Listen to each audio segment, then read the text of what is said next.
Heinrich Rudolf Hertz was born in 1857 in Hamburg, Germany.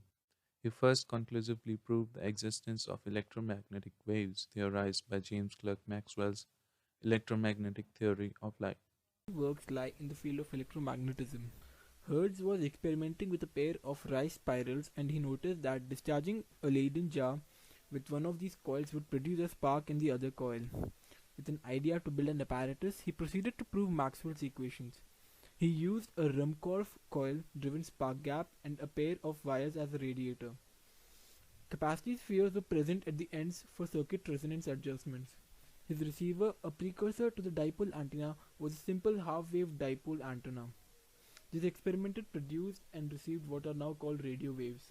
The frequency of the waves was roughly about that used in modern television transmitters.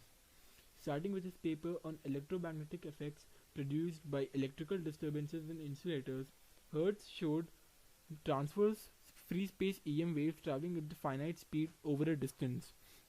In the apparatus, Hertz used electric and magnetic fields would radiate away from the wires as transverse waves. He positioned the oscillator to produce standing waves. Hertz measured Maxwell's waves and demonstrated that the velocity of these waves was equal to the velocity of light. Apart from his work in electromagnetics, Hertz had a deep interest in meteorology.